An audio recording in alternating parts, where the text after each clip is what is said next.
This is Believe in Georgia Dogs Podcast on the Believe Podcast Network.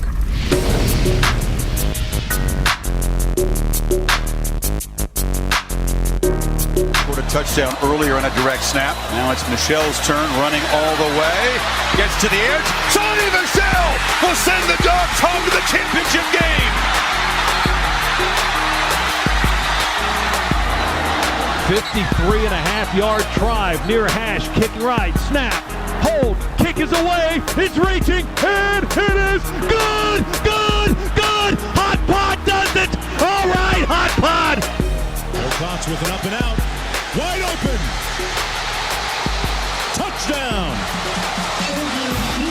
Israel Troupe.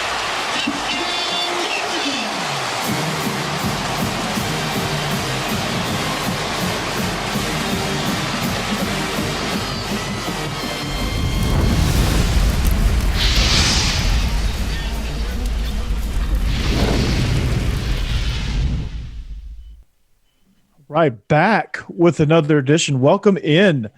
Hello, folks. We are live here on the Believe in Georgia Dogs podcast on the Believe Podcast Network. We are also coming to you live from Brinks TV and excited for another edition. It is a SEC Media Days edition. Some huge news coming out this week regarding the SEC. We'll get to that.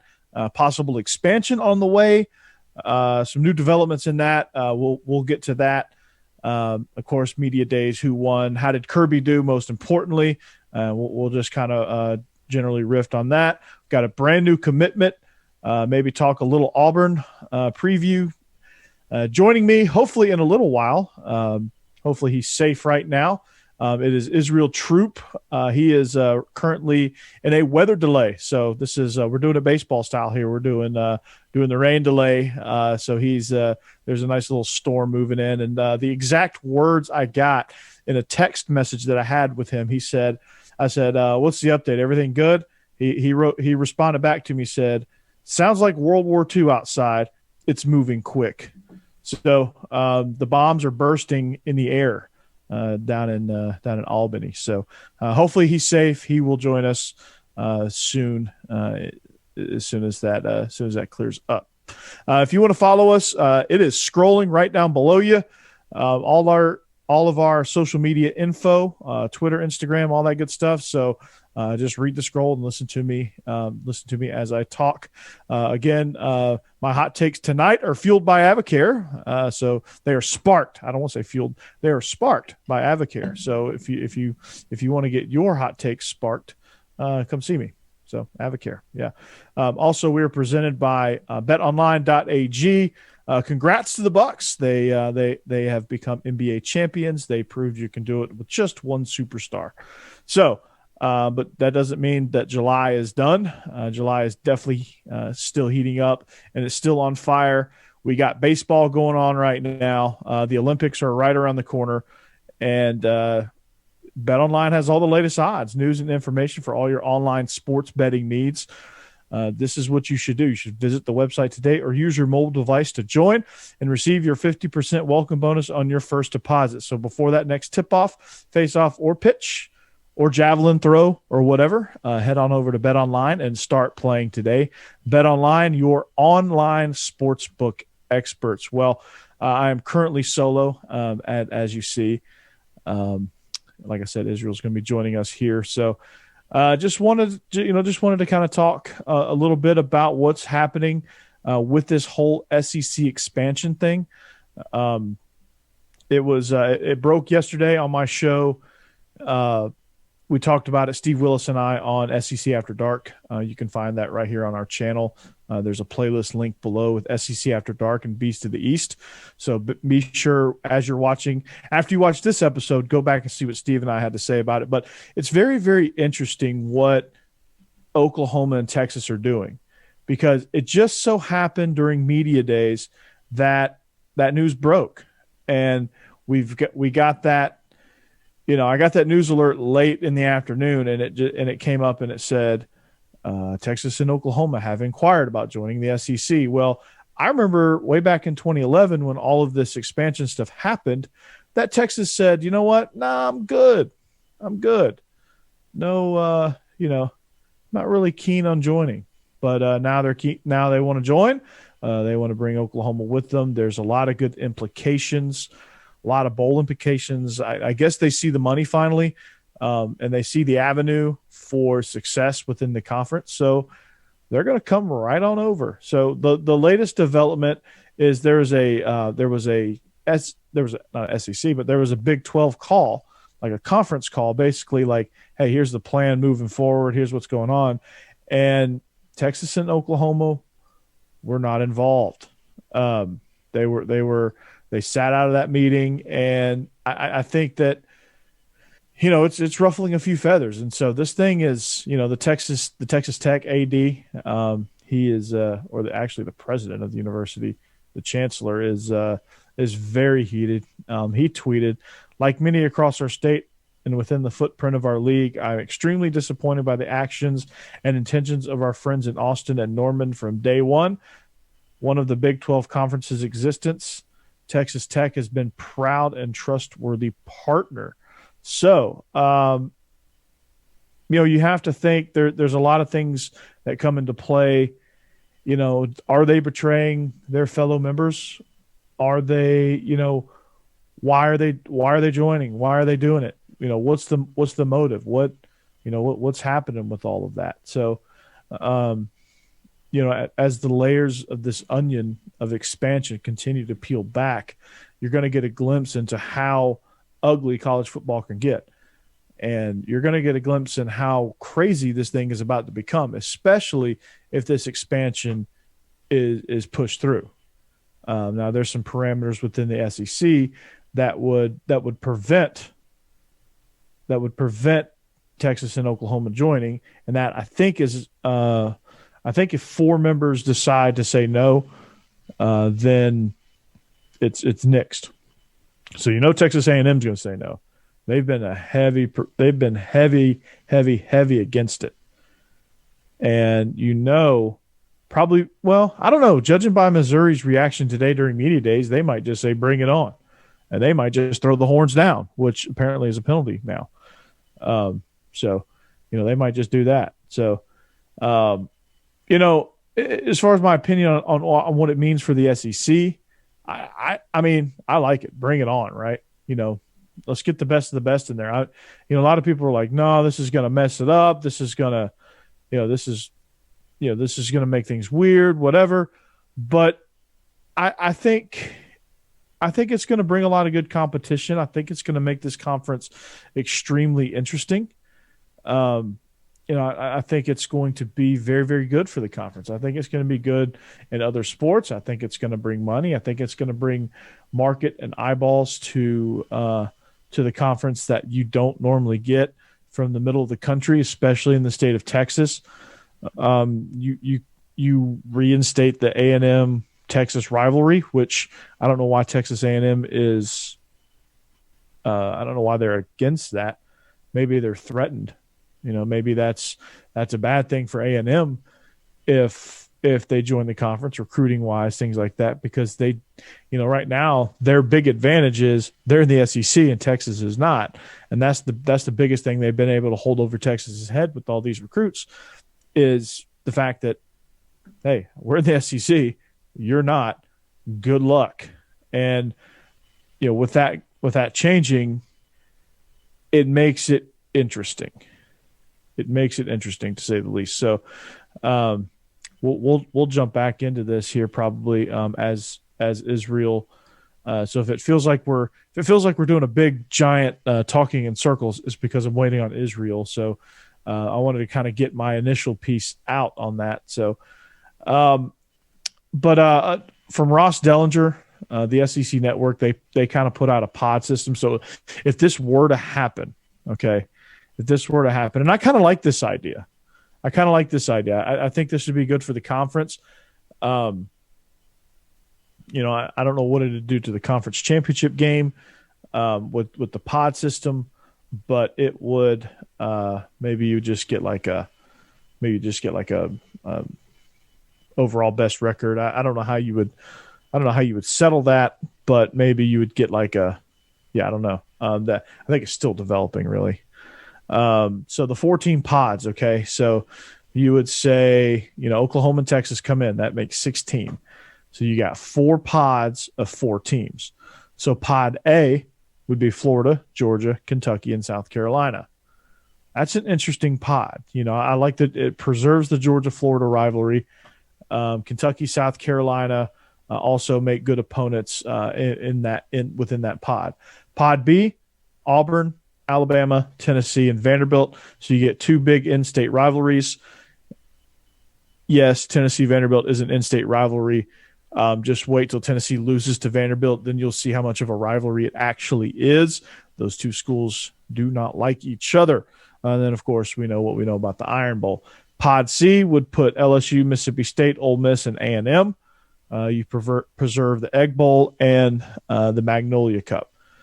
So Ole Miss, LSU, Ole Miss, Mississippi State rivalries are still alive and strong. And then you get A&M thrown in the mix there. And then Pod D, you get the old Southwestern Conference, Arkansas, Missouri, Oklahoma, and Texas. So you get the old Southwest Conference rivalries from back in the day, and those 2 teams get to play each other. So here's how you would navigate the season. Okay, this is just a potential football alignment for this. So this is nothing that's set in stone. But Ross Dellinger, again, I want to give him the credit on Twitter.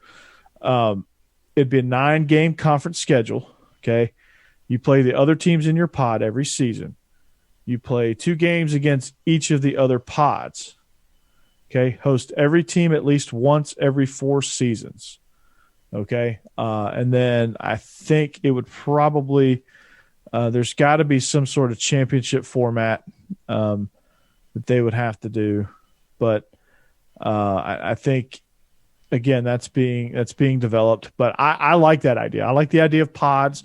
I think it makes things interesting as far as being able to get everybody playing each other. It'd be a way to kind of still get those rotations, and you just kind of rotate through those schedules, and it's not just luck of the draw where Alabama gets Vanderbilt and South Carolina in one year from the East as their crossover opponents. Like they're going to have to, they could cross over against Oklahoma, Texas, Georgia, and Florida.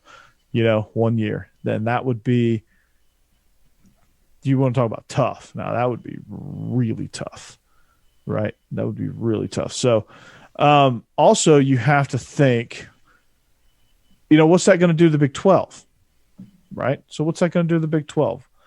You have to think that Texas OU leave. They're not going to try to replace them with Houston and some other slappy team. Like that ain't going to happen, right? Like you're not going to, like, maybe you could see them try to get back Nebraska and then add Houston and just, I don't know, become a mid-major conference, and the Big Ten try to go after Notre Dame. I don't know. That'd be interesting to see kind of how that happens, because I think when you look at the whole scheme of it, that conference has to dissolve, right? That has to dissolve. And what happens to Iowa State? What happens to the Kansas schools? Most importantly, what happens to the Texas schools? Where do they go? Do you go over to the Pac-12 with the Texas schools? Does Iowa State absorb into the Big Ten to create a natural rivalry with Iowa? What happens to Kansas and Kansas State? Do they travel together? Do they split up? Oklahoma State, where do they go? Do they go to the Pac-12? So that's a potential thing in and of itself, because I can't see the Big 12 surviving this if this were to happen.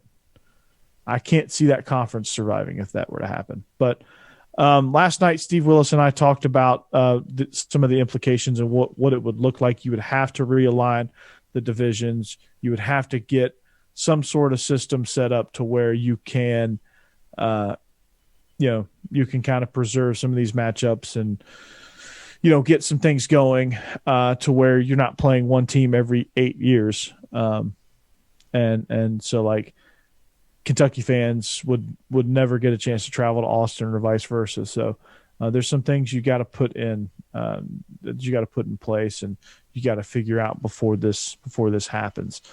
One of the things we talked about on that, within the conference and outside of the conference, we talked a little bit about how teams would move around, but we also talked about, how Texas and Oklahoma would fare. Now, I know it's popular to say that Texas and Oklahoma would struggle just because, of their recent struggles, right? Like Texas has been a team that's been searching for an identity. They haven't been able to find one under Tom Herman. They finally got the right coach, and they got a coach that knows the layout of the SEC.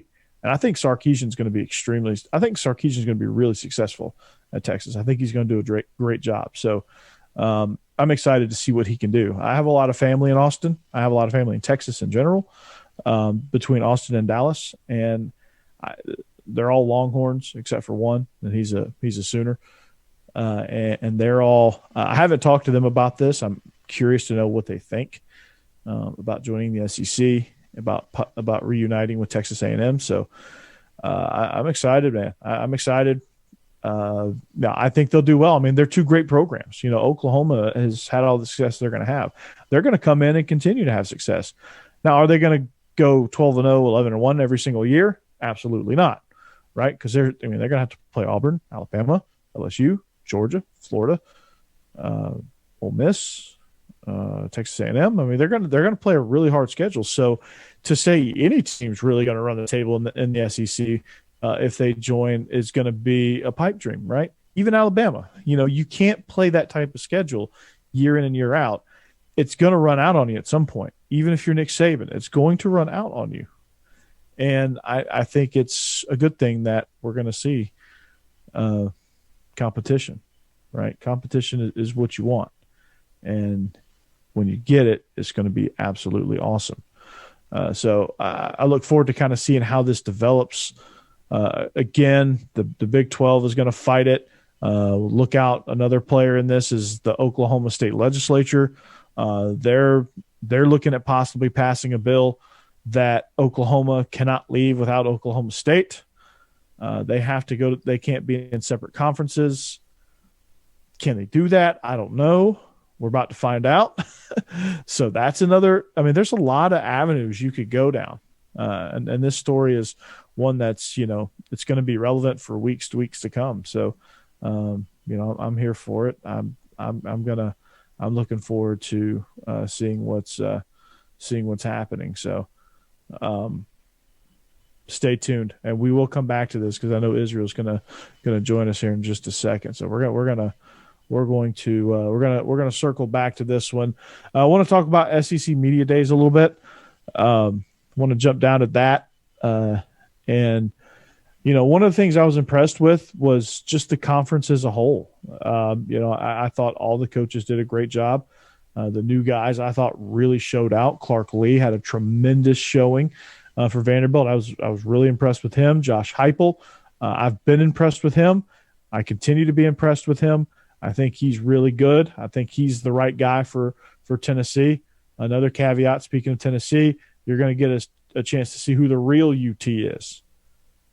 You're going to get a chance at that, right? I've been joking about that all the time, but now we actually get to see it happen. So, Josh Fisher, if you're listening to this, UT is Texas is the real UT. So, yeah, I'm here all night. So I think when you look at media days, these coaches, it's their, especially the new ones, it's their first chance to really make a good impression and to really kind of capture the audience, because quite frankly, like outside of their own fan bases, people haven't heard them speak. People don't know what they're all about. And so this is their chance. Now they're on the national stage at SEC Media Days, which has now become a huge media event. This is their chance to say, put themselves on the map and to put their team in a good light and to give their team a little bit or to give their fan base at least a little bit of confidence moving into the season. Now, we all know it's just talk. We all know it. All it is talk. All it is lip service. But again, you could come out of this thing looking like an idiot. You can come out of this thing looking like a genius. There's never anybody that just whelms, right? It's always, and I know that's not a real word, but there's rarely a chance where you walk away going, meh, that was okay. Because usually if it was meh, that was okay, usually you're talking about how terrible it was. So usually it's like, man, they're in trouble, or man, he's good. And you saw a lot of that. I thought Jimbo was good. I thought Drinkowitz was really good. He kept everything really light. He handled the Texas stuff really well because that was the big topic during his session. The player they had, I think it was. Let me look up his name. I thought he did a tremendous job at answering some of these SEC media day stuff. Let's see if I can find that. Yeah, it was Case Cook, at Case_Cook on Twitter, Missouri offensive lineman. He said, quote, "If you can't handle the horns down Jester, I figure it'll be tough to play in this league." So he's wasting no time in trolling Texas. So, I thought that was good. I thought everybody handled themselves really, really well. So that was good to see.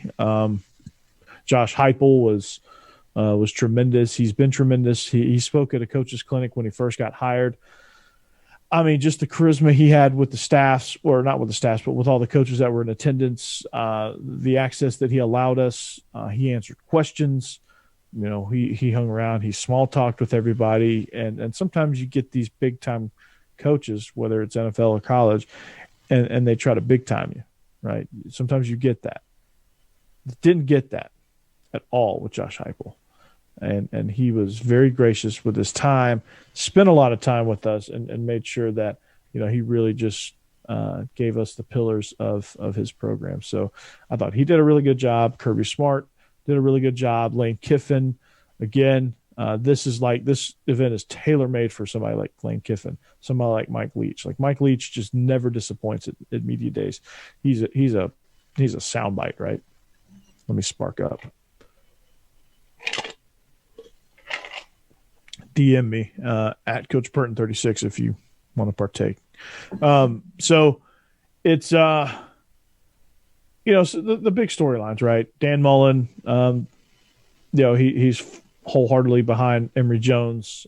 He confirmed that he's going to manipulate the offense to fit his strengths, which is what you expect him to say. But nonetheless, it's good that he publicly acknowledges that, because some coaches won't.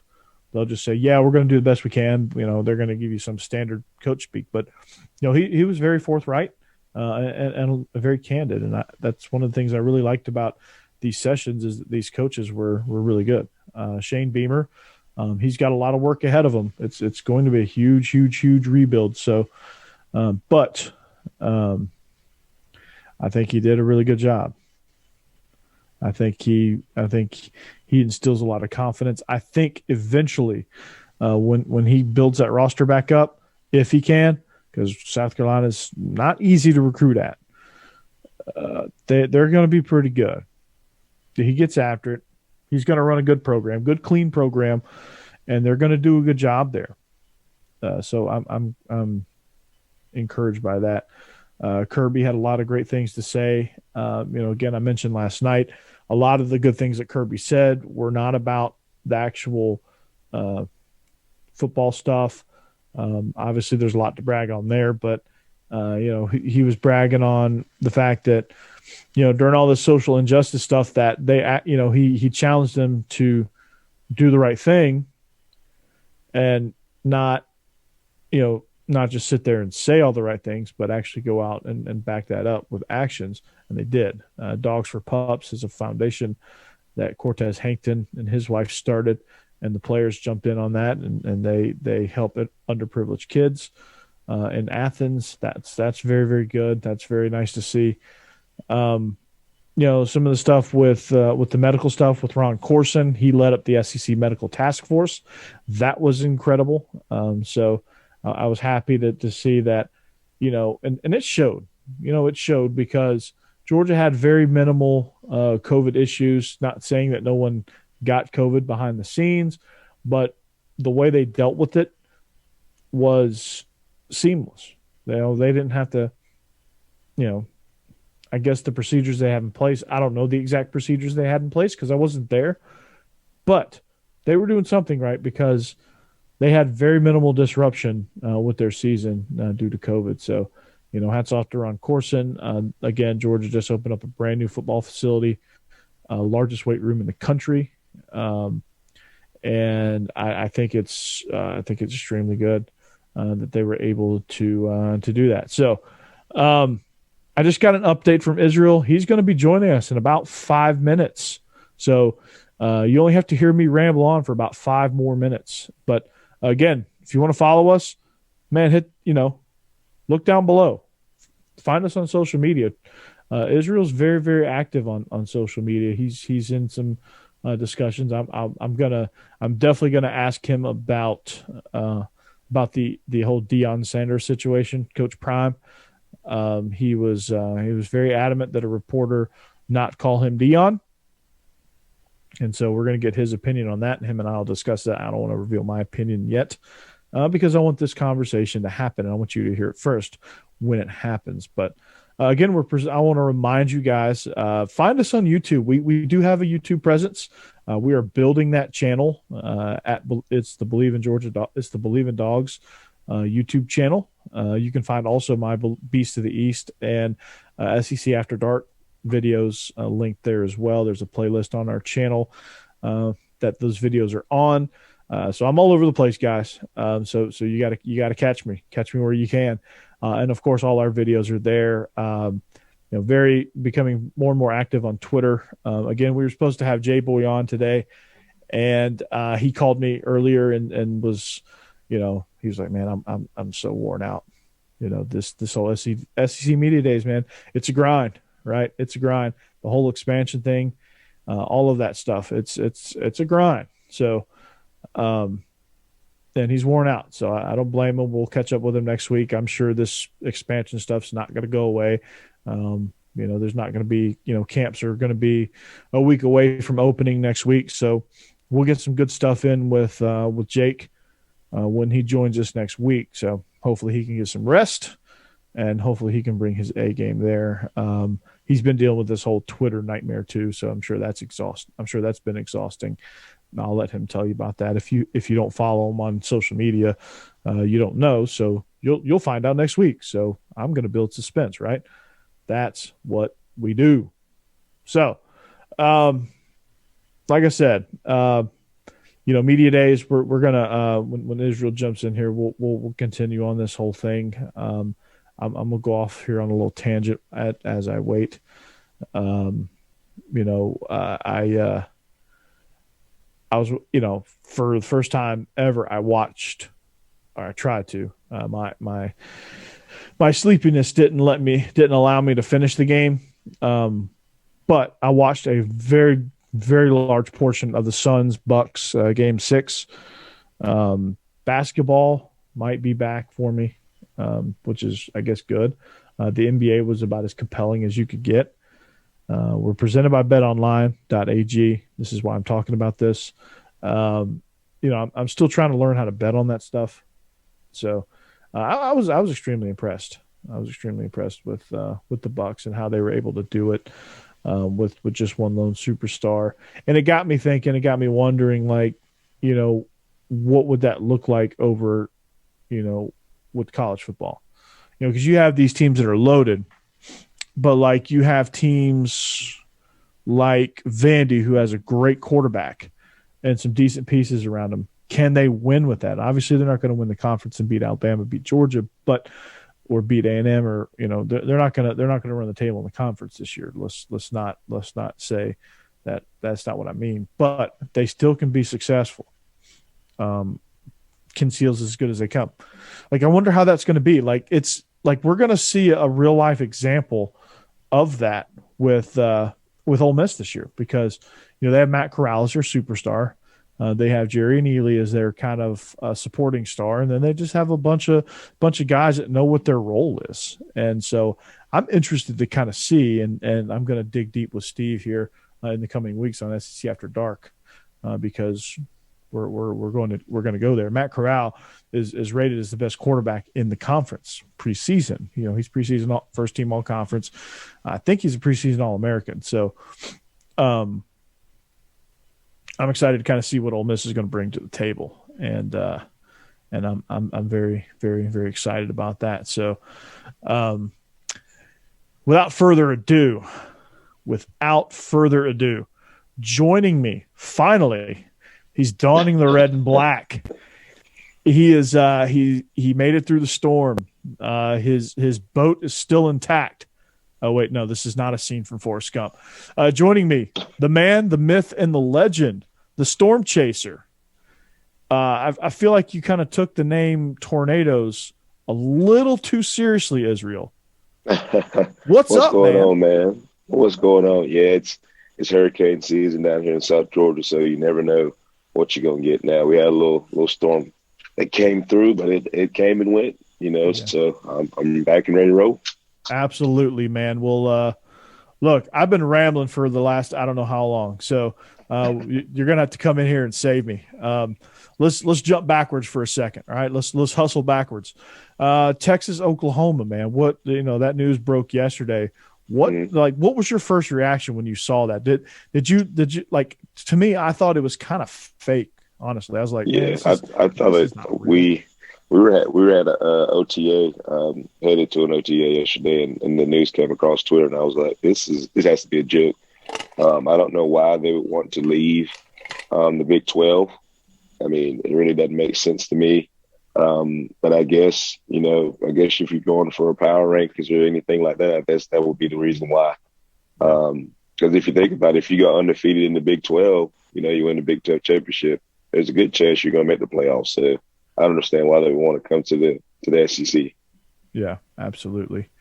I get why they want to. I mean, the freaking Longhorn Network is dying.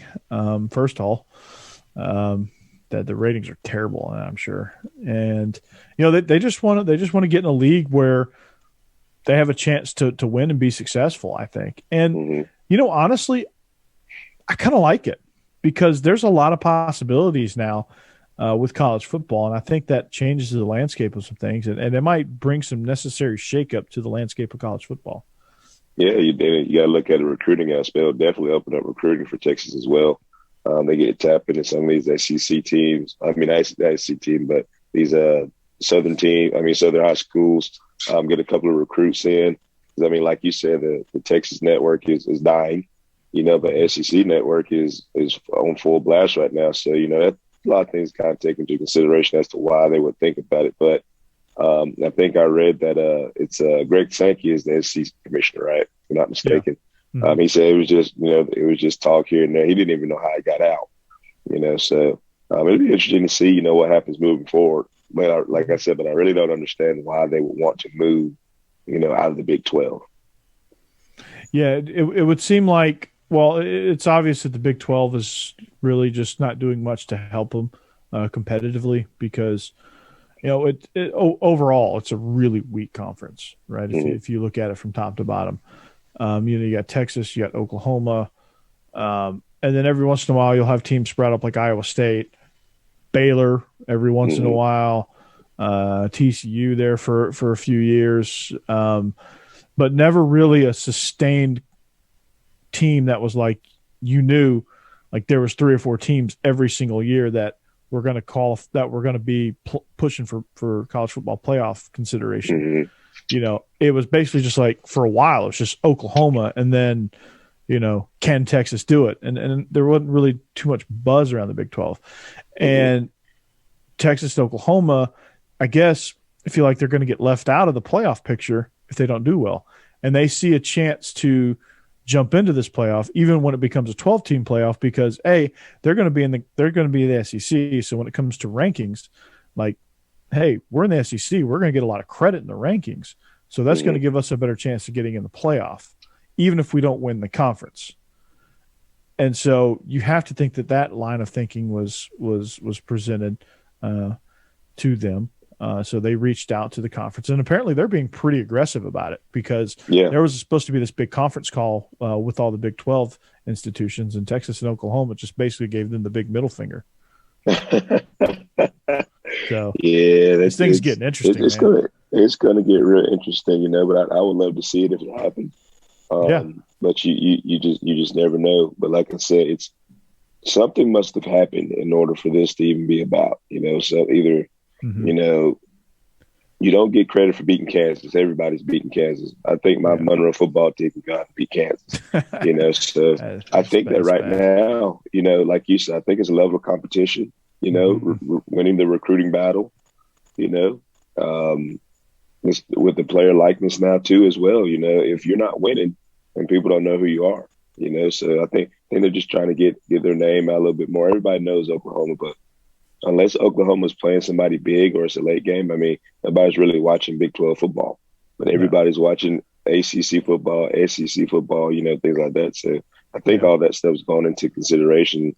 And, if it does happen, great. If it doesn't, then, go undefeated. Even if you got one loss, I still think you can still make the playoff. Yeah, I mean, I think if you're Oklahoma, you definitely can make the playoff no matter where you are if you do well. Texas, not so much, but who knows? But there was an interesting there was a real interesting possibility, I should say, that was presented on the SEC network about like how they would manage the teams if this were to happen. And one of the things would be like a pod system, right? And I don't think they thought it through all the way to the SEC championship game. But you have 16 teams, right? So you got to, to have 8 teams in each division would make it a little crazy as far as like you can't play any crossover games at that point. Unless you go to a 9-game schedule. And so they would have to do something to break it up. So here's the deal. You have a 9-game conference schedule. You have 4 pods. Okay. 4 pods. You play the 3 teams in your pod every season. And then you rotate through 2 games in each of the pods. Okay. And then every 4 seasons, you will have hosted every single team once every 4 seasons. Okay. So, Pod A, Florida, Georgia, Kentucky, South Carolina. Alabama, Auburn, Tennessee, Vandy, and Pod B. Pod C would be LSU, Mississippi State, Ole Miss, A&M. And Pod D would be the old Southwestern Conference, Arkansas, Missouri, Oklahoma, and Texas. So you got a rotating schedule. I mean, with this format, there would be no easy games. No, there would be no gimme games.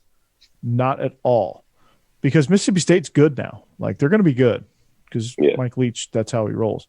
And Ole Miss is going to be good. Arkansas is going to be good. Missouri's good. Kentucky's going to be good. Apparently Will Levis is like getting some buzz. If you look at our Twitter, I've been having a conversation with the Kentucky folks and Jake about Will Levis. So they're going to be good. And South Carolina eventually will be good. But South Carolina and Vandy are kind of they're down right now. But I think they made the right moves with their head coach. And then Tennessee, again, I think they made the right move with Heupel. They'll be good in due time because they're Tennessee. They'll recruit well eventually, and they'll cycle back up. So you get this 4-team pod here.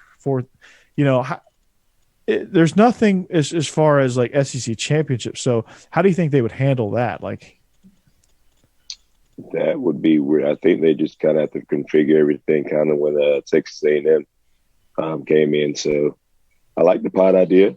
You just kind of cycle through that every year. But at the same time, you just have to choose. Well, take that back. With the pods, you can't choose which side is which. You know what I mean? Because everybody's just in a pod. But I think what they have to do is just put each team on the side. So say Oklahoma would be in the West, and then Texas would be in the East.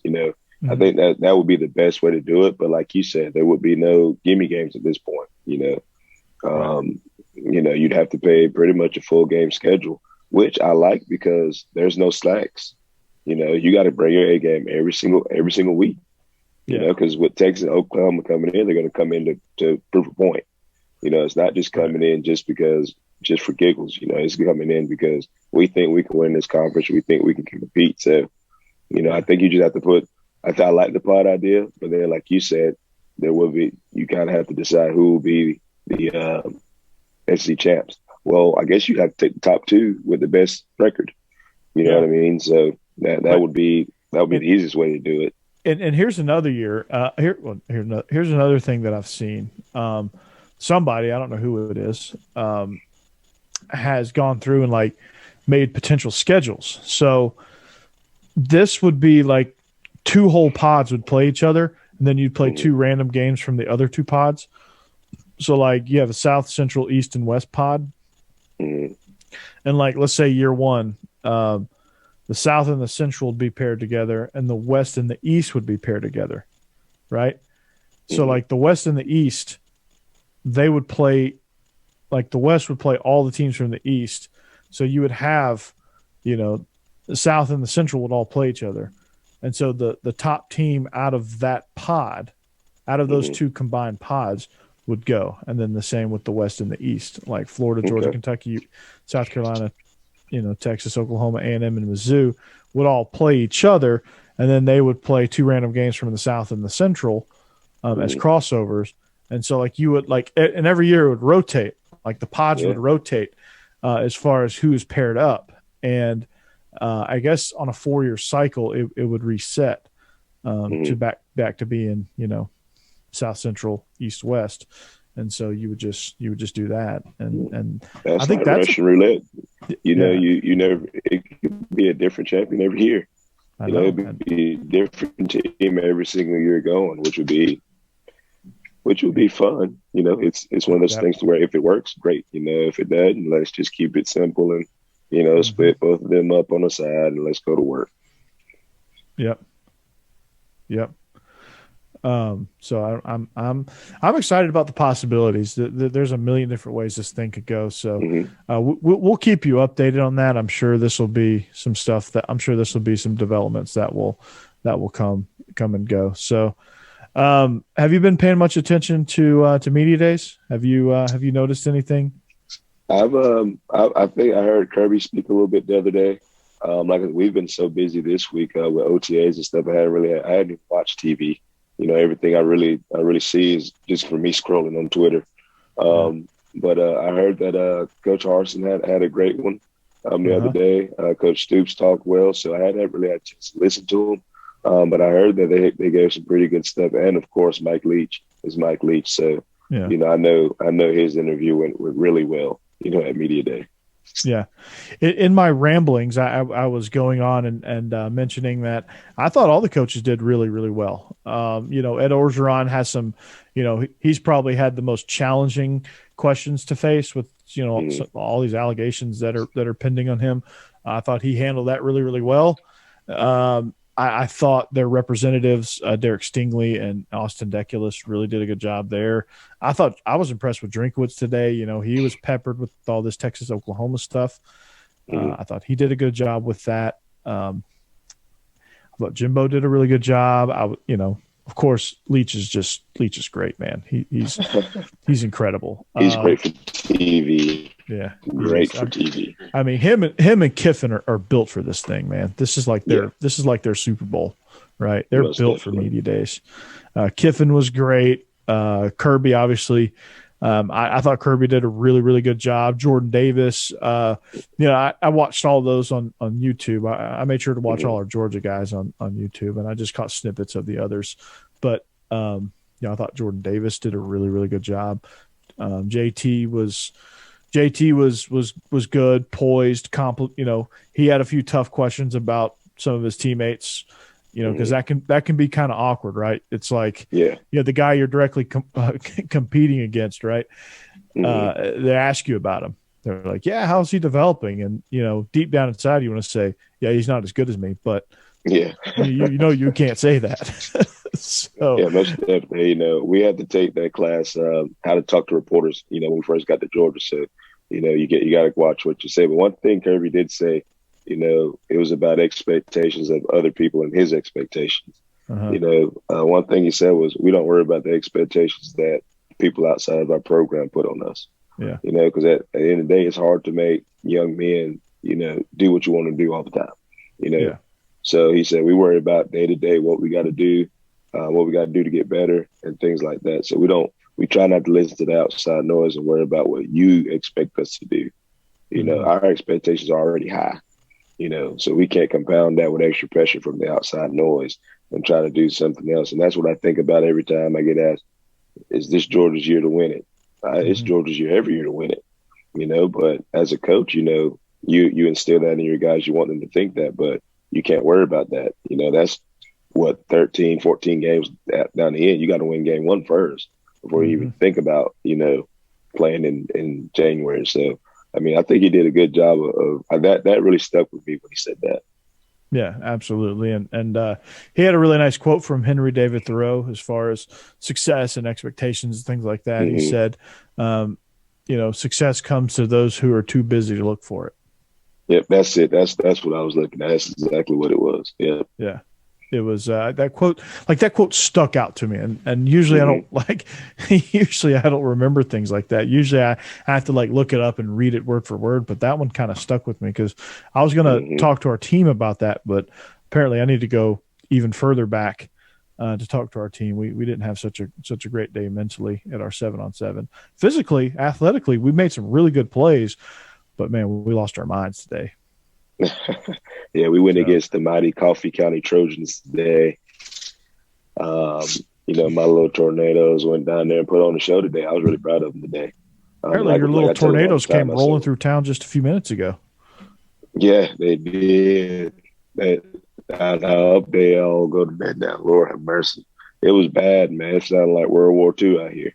I bet. But, we went down and put on the show today. I was very proud of them. Our offensive line is they're starting to gel and starting to figure it out. A little bit of me making them figure it out. So, yeah, that's good. We start in 2 weeks. Next week's acclimation, and then our first scrimmage game is the 13th. So it's coming fast, man.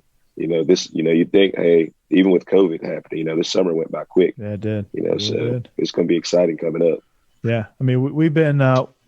We're 2 weeks into acclimation. We did our first few days in helmets, and last week we were in uppers. We were basically in full pads because we wore girdles also. Yeah. So that's basically full pads.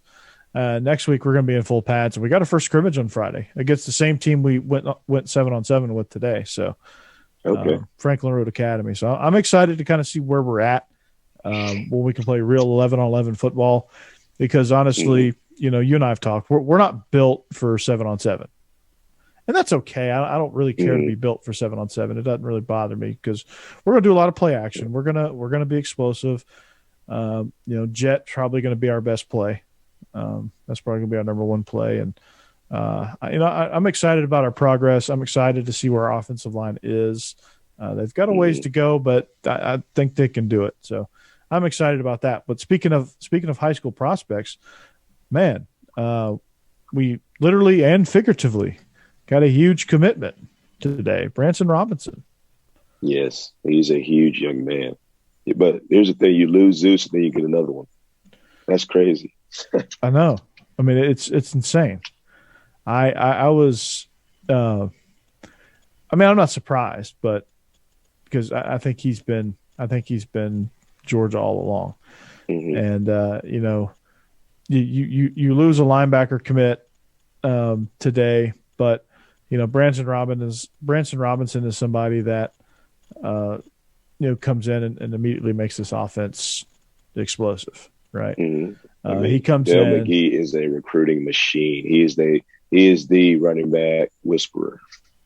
Pay that in the words of John Malkovich in the movie Rounders.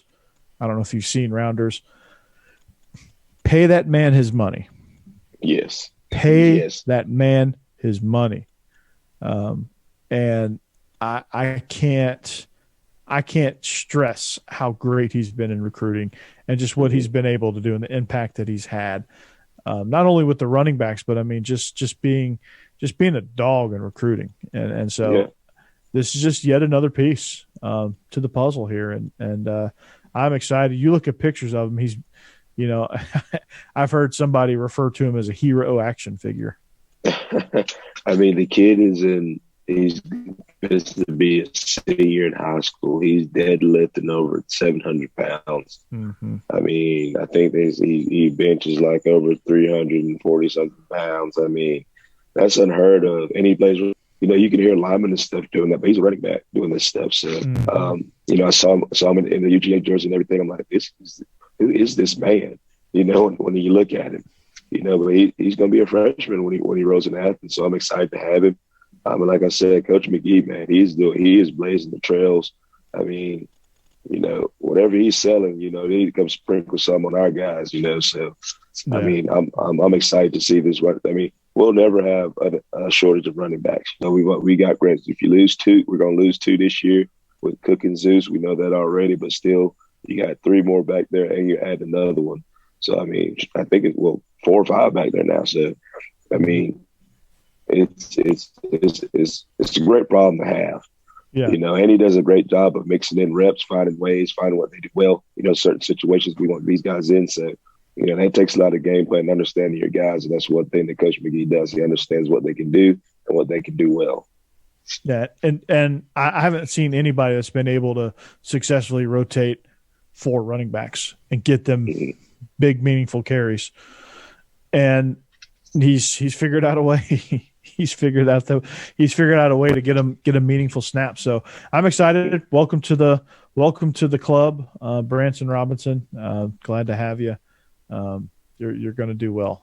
You're going to fit in really well. Kendall Milton, McIntosh, Dywon Edwards, and Branson Robinson is going to be quite the foursome. And I'm sure there'll be some more that are added on that as well. So, do you want to get into a little bit of Auburn talk? I know that your guy, Coach Bobo's over there.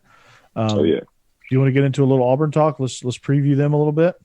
Yeah, let's see what we got. They were up on media days today with they brought Bo Nix as a representative, and of course he is Bo Nix. I think is They bring in Demetrius Robertson as well as wide receiver. There's some interesting things happening over there. And, I think that when you look at this Auburn team, with the turnover, with kind of what they have going on, they've got kind of a weird roster setup. And to be honest, I don't know how to predict them.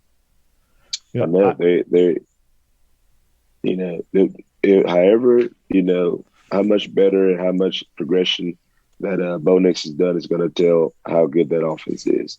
Mm-hmm. We know who their coordinator is. Coach Bo is a great guy.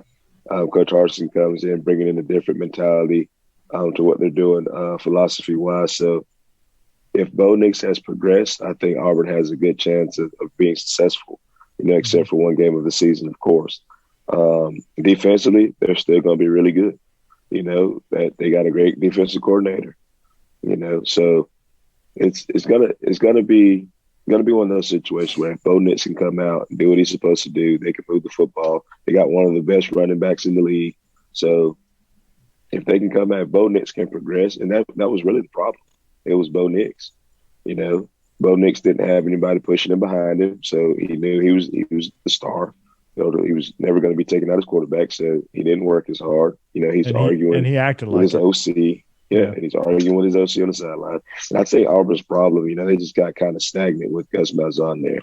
They had a run that got successful, and it just kind of, it just kind of got stale. They needed to change. And I think new coach coming in, new coordinators coming in, new mindset coming in. I think now's the time that Auburn can kind of turn the corner a little bit. Yeah, and I think that when things get stale, that tends to happen, especially at this high of a level. It's really hard to sustain. And the days of being the head coach for 40 years is probably not going to happen anymore. I mean, you get stale. I mean, just the attention spans of this generation is rapidly decreasing. And so, your voice, your culture, your whatever only lasts for so long. Like Nick Saban is the last of the old heads that, have extended staying power. It's going to be very transient business in the world of college coaching, I'm afraid. So I think Gus will do really well down at UCF. Not to be the Believe in UCF Central Knights, Golden Knights podcast, but I think he'll do really well. I mean, he did really well at Auburn. I was, a few years he disappointed, a few years he underachieved, but for the most part, he had them rolling. He had them in the conversation. It's really hard to compete with Bama in that division, especially with the run that they've been on. He's been probably the most successful coach in the conference against Nick Saban. So not many people can say that. But, with Bo Nix, I think this is interesting because you bring in TJ Finley. Demetrius Davis is also pushing him now. So that's got, competition is either going to make you shine and raise your game, or you're going to fold like a cheap suit and you're going to get replaced. And both of those situations are good because it's going to kind of let you know where you're at, right? It's going to be kind of like a wake-up call for Bo Nix. Bo Nix has the talent to play quarterback in the SEC at a high level. He really does. And he's in a system that's going to allow him to do that because, with Coach Bobo, it's multiple, right? Different formations, different plays, different, same plays from different formations, check with me's, RPOs, things like that. And then Harsin kind of brings that other I guess, part of the spread to join up with Coach Bobo because Harsin's an offensive guy. But he's really kind of turned the keys over to Bobo, and he's helping him in the development of all of this. And, I think that they're going to do a good job. I mean, it's going to be kind of like the relationship that Rick and Bobo had, I think, as far as like professionally where, Rick had input, right? Coach Rick had input, but it was really like, hey, Coach Bobo, this thing is yours. Here's my input. Here's what I'd like to see. But I mean, this thing's yours.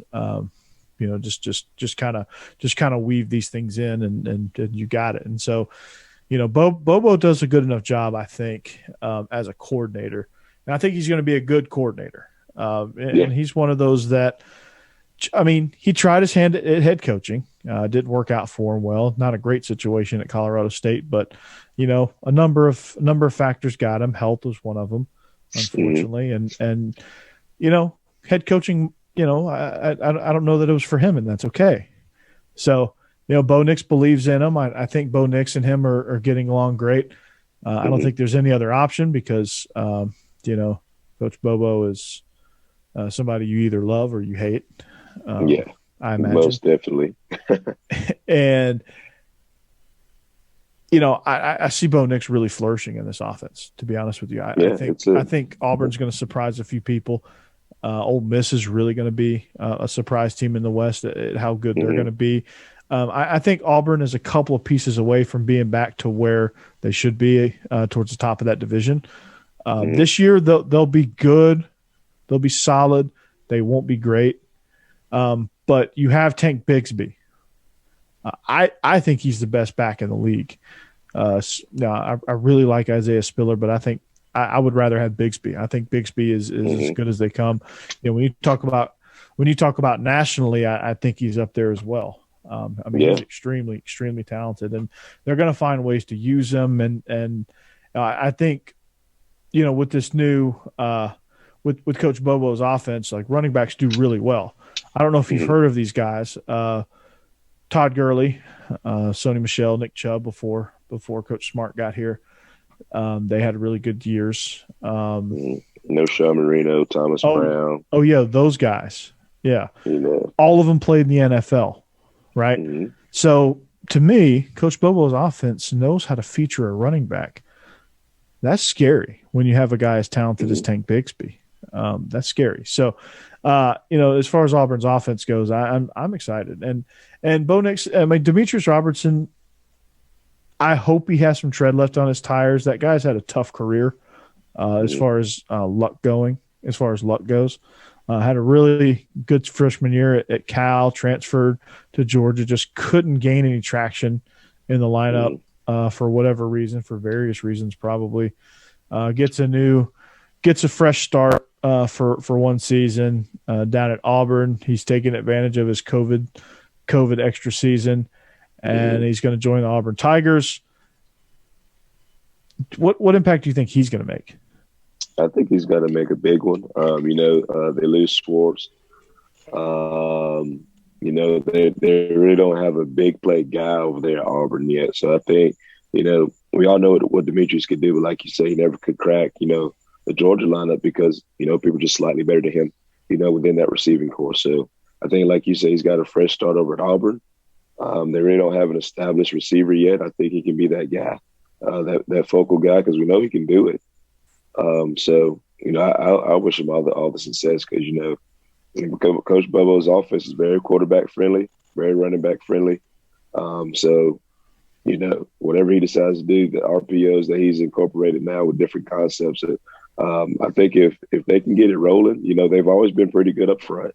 So if they can get it rolling, then Auburn's going to be a force to reckon with. Like I said, they're going to be pretty solid this year. They're not going to be great, but they're going to be pretty solid this year. But look for them, in years to come to be able to compete with the Alabamas, the world over there on the west side. Exactly, and they got their work cut out for them. Derek Mason comes in as defensive coordinator. Obviously, a really tough go at it as head coach at Vanderbilt. Had some early momentum, but really just ran out of gas and ran out of it quickly, and things fell apart for him. But he comes to the Plains as defensive coordinator, which was the reason why he was able to come to the SEC in the first place from Stanford. He takes over defense. Let's just say it was dead last in third down stops. Gave up 400-plus yards to Alabama, who had a historic offense. So I think everyone gave up 400 yards to Alabama. Texas A&M, Georgia, and Ole Miss. They were sixth in the conference in total defense, fourth in scoring D. So they were up and down, right? But we know what Derek Mason brings to the table. Now he doesn't have to worry about the head coaching stuff. He can get this unit back in order. They have 8 starters expected to be back, so that's always a plus, right? You get an experienced coordinator who's been a head coach in this league. You get 8 starters returning. That's going to be kind of scary. 2 guys that I'm really excited about is Owen Popo and Zacoby McClain. If I'm an Auburn fan, they combine for 216 tackles and should be doing it all again. Owen Popo is the other representative for Auburn in the at Media Days. They get Drayshawn Miller from West Virginia. Man, it seems like West Virginia's entire defense just decided to up and leave, right? Yeah. Roger McCreary, on the other side, he's a senior. He had 45 tackles, 7 tackles for loss, 3 picks, 6 broken up passes. They've got the safety spot to figure out, but they got one safety spot. But one of the coolest names in the conference returns, Smoke Monday, with 73 tackles at the safety spot. Got screwed on a targeting call. I forget who it was against, but it was so weak. I think it was Kentucky maybe. So then you got some slappy at nose guard, 335-pound UAB transfer, Tony Fair. I say that jokingly. Colby Wooden, Tyrone Truesdale, some guys that are going to contribute on the defensive line. But, man, this unit is going to have a lot of experience coming back, and that's really the biggest key. Mm-hmm. With a new coordinator coming in, you want to have some experience, simply because those guys know what to do. Those guys can probably adapt a little bit better than somebody new. But one thing that I did notice, Zacoby Clay, I coached him down at Valdosta. He was a part of our Wildcat team at Valdosta, and he took it personal, that he wasn't on the all-SEC list at linebacker and things like that. So I look for him to have a big year. Zach Etheridge comes back to Auburn. to handle the secondary. So look for the secondary to be better this year. Like you said, Derek Mason he's a very smart guy. He's a very good coordinator. And having him taking over the defense now, like you said, he doesn't have to worry about head coaching duties. He just has one thing to think about. And look for them to be really good on defense again this year. Now, it's hard, when you have eight returning starters not to be good, So now it just comes down to coaching, get those guys in the right place, having them play fast and physical. So I think the defense is going to be the strength for Auburn this year, most definitely. It's got to be. I mean, you have an offense that struggled a year ago. So, the biggest key for Auburn as a whole, offense has got to find a solution in the passing game. Obviously, they're going to be able to run really well. They've got to be able to figure out the passing game. And one thing that Harsin and Bobo really like to do that Auburn fans haven't seen in over a decade is the use of a tight end. So they're going to figure out how to use the tight end. They got Jake Fromm's brother down there as one of their tight ends. George, I can't pronounce his last name. I'm not even going to try. The big guy, I think he wears number 0 actually, which is kind of funny. Which he used to be a quarterback. Yeah, Peegs, I think is his name. Did I get that? I said I wasn't going to attempt it, and I attempted it. So, Auburn fans, I apologize. So, it's just going to figure out who the quarterback is, right? Is it Bo Nix? If he struggles, how short of a leash does he have with TJ Finley sitting over there, or with Demetrius Davis, depending on who wins that battle for the backup spot? I think Bo Nix is going to be your starter. I mean, he has to be, right? I mean, he's the veteran guy. He was just that media day, so I would hope he was the starter. That'd be kind of weird. But everybody's picking Miles Brennan to be the starter at LSU. That ain't gonna happen. They got some stuff over there at LSU, and I know we'll get into that later. But it's going to be a very interesting season because each team's getting better. It's not just going to be the Alabamas and the Georgias of the world. I mean, Missouri's gotten better. Really fun to watch. Ole Miss gotten better. Mississippi State's gotten better. Arkansas's gotten better. So I mean, it's going to be a fun race in the SEC this year. Absolutely, I can't wait. I can't wait to see Kentucky. We had our man Vinny Hardy on last week. Man, he got me fired up about Kentucky. I like Kentucky. I like Mark Stoops. I think they do a tremendous job over there. So for Auburn, defensively, they got to get off the field on third down. Again, like I said, they were dead last in the SEC and among the worst in the nation on third down, right? Half of the time they were giving up conversions, right? So that was awful. That's not good. And in spurts, they gave up a lot of points. So interesting game on their schedule at Penn State. So that'll be a fun one. Auburn at Penn State. That's one that you don't normally see. But I hope that Pennsylvania is allowing fans because that would be a great whiteout game on September 18th. So that'll be a fun one there. But as we take a look at their schedule, obviously Akron, Alabama State, those are two good, easy warm-up games. But then you got Penn State, then you got Georgia State. Ask Tennessee about Georgia State. But how about this run of games? Okay, at LSU, Georgia, at Arkansas, open, Ole Miss, at A&M, home against Mississippi State. That's a good little gauntlet right there. That is a really, really tough run of games right there, even with the open date in the middle. I mean, you would think, if you looked at the schedule 2 seasons ago and you saw Arkansas and Ole Miss, you'd be like, oh, man, they got they got 3 open dates, right? Not anymore. No. Ole Miss is explosive. Arkansas is physical. LSU, I don't care how bad they are. They're always tough at home. Yeah. A&M, always tough at home. They got Spiller. They got Wiedemeyer. Whoever wins that quarterback battle, I'm sure will be good. I think it's going to be Haynes King. Mississippi State, you get them late in the year. That's never fun. At South Carolina on November 20th, we don't know what that game's going to look like, but that could be a tough game For some reason, Auburn struggles with South Carolina. I don't know why. They do. They do. And then, of course, the Iron Bowl, which could be blowout city or it could be close game, and Alabama could be sitting on 3 losses at that point. Who knows? Because Alabama's got a lot of pieces to replace too. So I'm not so sure that they're the runaway favorites right now.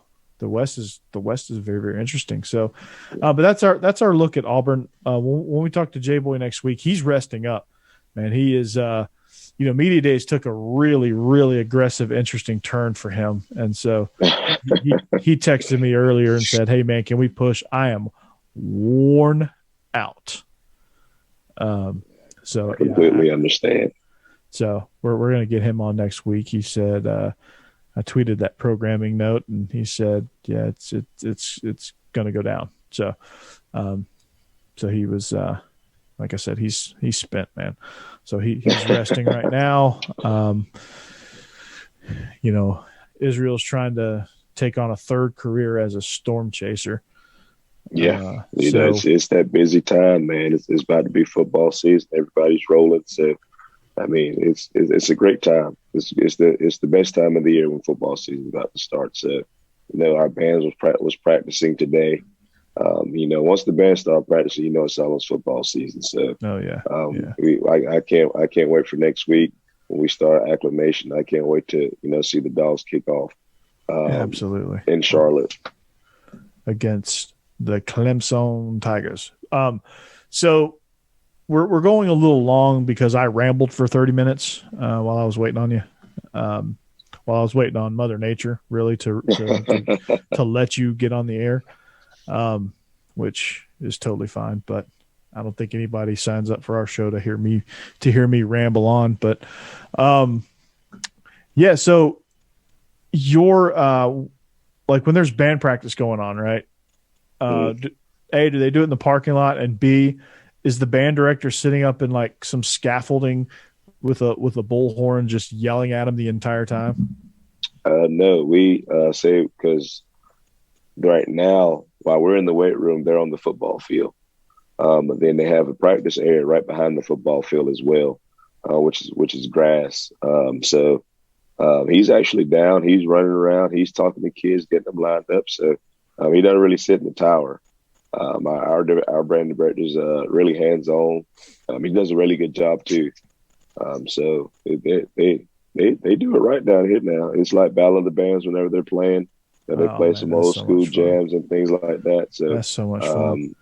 We were out there jamming the other day where they were out there practicing. So it's exciting. Like I said, it's always fun when the band starts playing. Absolutely, man. One of my favorite things about some of our opponents was Trick Daddy, Shut Up was a really popular song during my time in high school.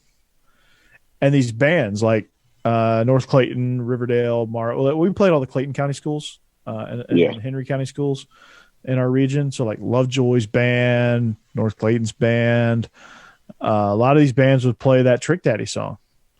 And, they're not bringing very many woodwinds to the table. It's all brass and drums. Yes, it. And I'm here for it, man. I loved it. And North Clayton actually, like their band, like made fun of our band. Like their band is maybe a third of the size of our band. Like our band, the previous year had gone to the Olympics and played in the opening ceremony. Like our band was really good, but they made fun of us, obviously. And they trolled us a little bit, but they played that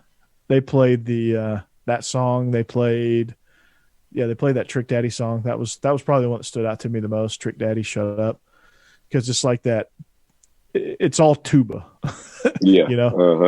or whatever they call that thing that they wear. I don't know what they call it, but it's all tuba, man. It's like, bum, bum, bum, bum. Yeah. They blow it loud too, man. Oh, they don't hold back, man. And you got the drum major just going nuts over there, and they're just it's insane, man. It's like it's an experience. When I was working at Phillips Arena, we hosted a Battle of the Bands, and it was like all these high schools, and I think Banneker. I think their band won it, maybe, or Westlake, maybe. It was a freaking show, man. Yeah, they get down now. It was a show. So I was thoroughly impressed with that. So, but yeah, our band director would sit up in this scaffold, right?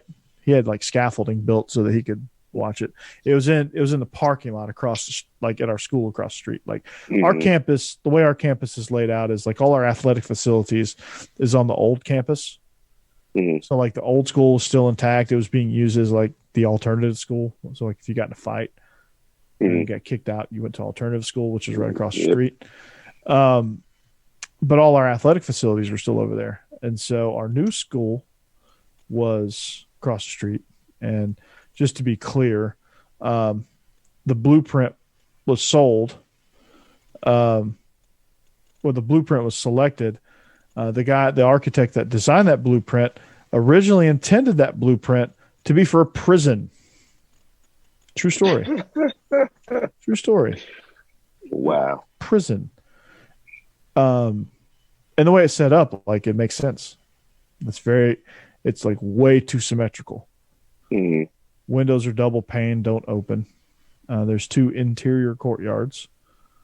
There's even like they even went so far as to like it was like a decorative guard tower.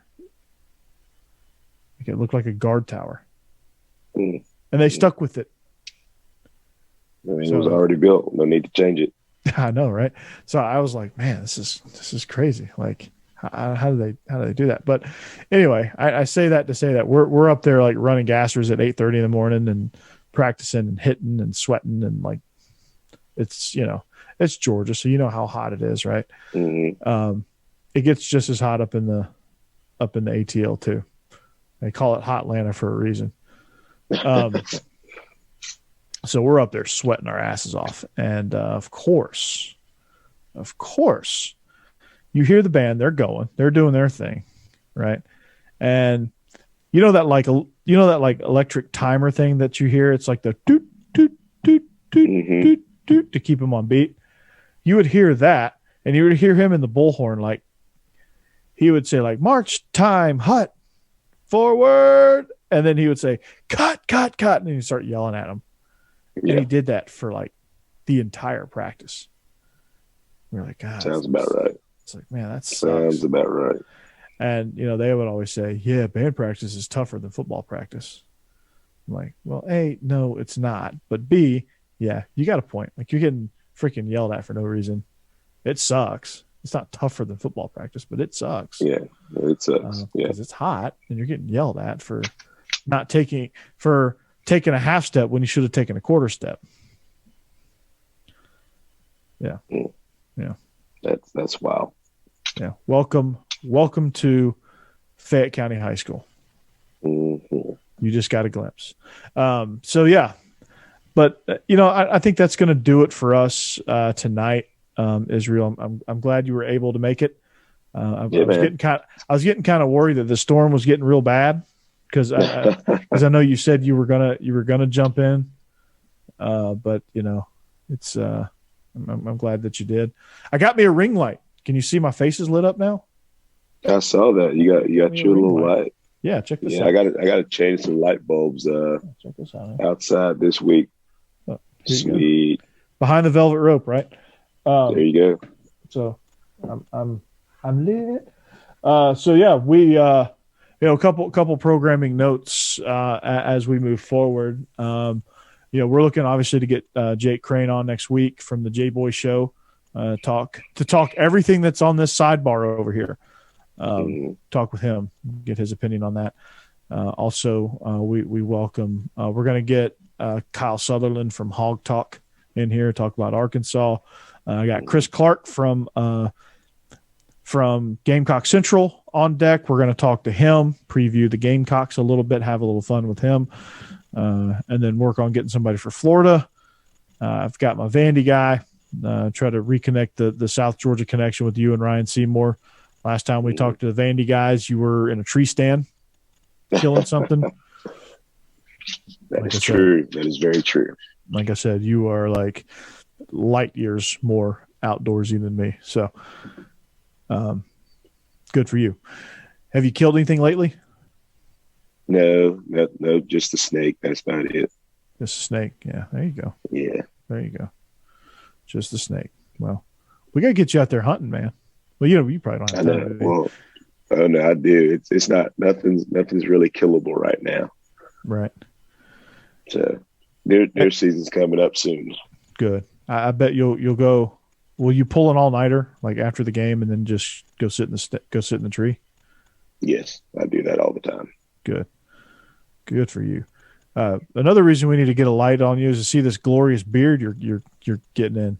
I know. My wife got on to me today because I've been gone for the last 2 days. When I got back today, and she was like, "You need to go see the barber tomorrow." I was like, "Yes, ma'am." You got to get at least the top cut. I got to get the top, and I got to get this situation on my face figured out. So, yeah, is she tired of the no shave until the playoff beard? Is she getting tired of that?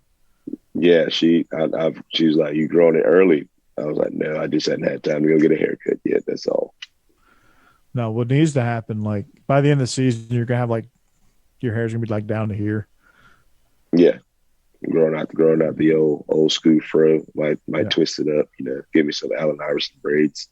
Yeah. Who did that? Who would do like the half twist? Was that Rasheed Wallace or Ben Wallace? Yeah. Do like that half the head twisted and the other half. Mm-hmm. That's what you need to do, man. You just bring that back.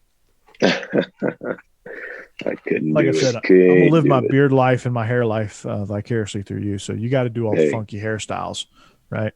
Yeah, let's do it. Let's do it. Let's go. All right, man. Well, like I said, if you want to follow us, look down right here below.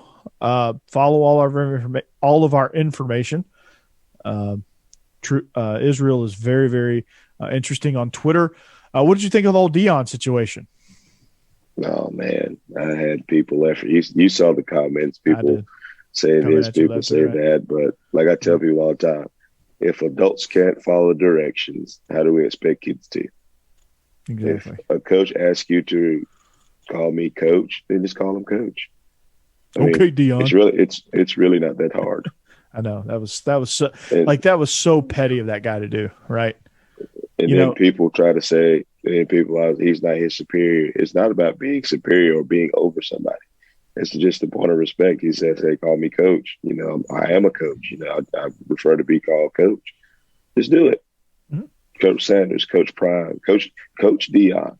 I mean, it's really not that hard. Yeah, I mean, and I think he's at that point of his career where he now, I think, realizes that, hey, if I'm going to get respect, I got to start, being referred to as coach, and that's the first step.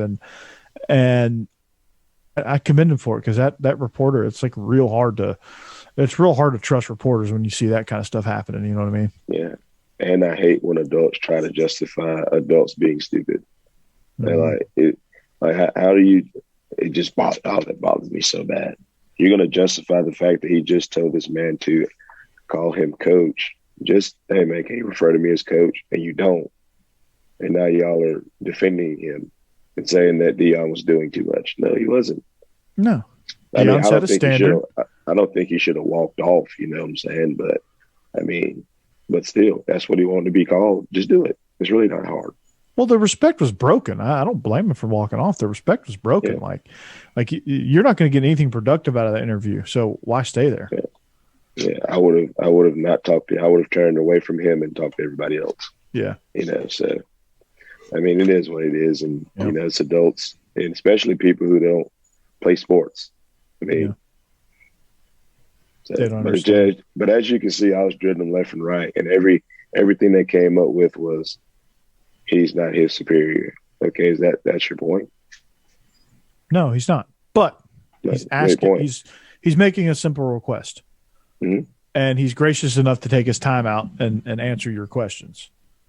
Yeah, I don't have to talk to you. Yeah, he doesn't have to do that. He can say next. You don't have to talk to you. He doesn't know you anything. People are dumb sometimes, but I like to go back and forth with people because I like to prove my point that you are dumb. But sometimes it's a point of, getting people to understand exactly where I'm coming from. And they're like, oh, yeah, that's right. I'm like, yeah, like think outside the box. Yeah. Think beyond of just the conflict. Yeah. So, yeah. I mean, Dion was in the right, I think. Mm-hmm.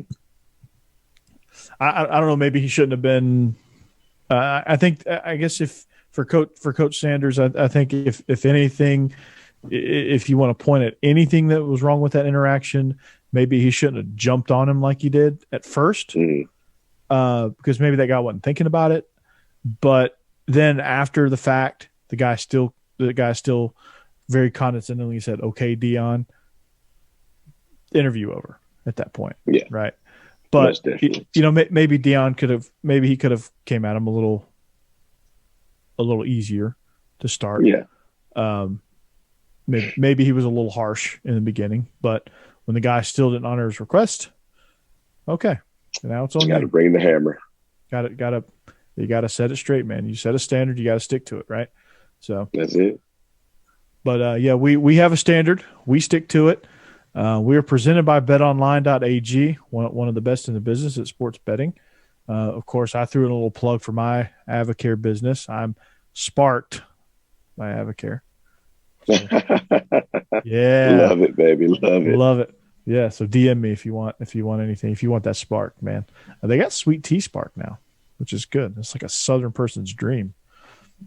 So, come join me. Check me out on my other shows, Israel. We had to get you on some of these other shows with me. I know. Let you make an appearance. But SEC After Dark, Beasts of the East. You can also Illegal Motion is coming back, so you can check me out in all of those places, and of course, right here on the Believe in Georgia podcast. Which, again, like I think we have I've watched some of the other shows here on Brinks TV. I think. Not to be biased, but I think we have the best background. Yeah, we got the coolest show out. So, yeah. I mean, thank you to all those that subscribe to make this happen. Mm-hmm. And obviously our color scheme is, it's hard to screw up red and black. Oh, we're spot on, baby. Spot on. Yeah. So, hell yeah. Anyway, well, before your phone dies, Israel, anything else you want to leave us with?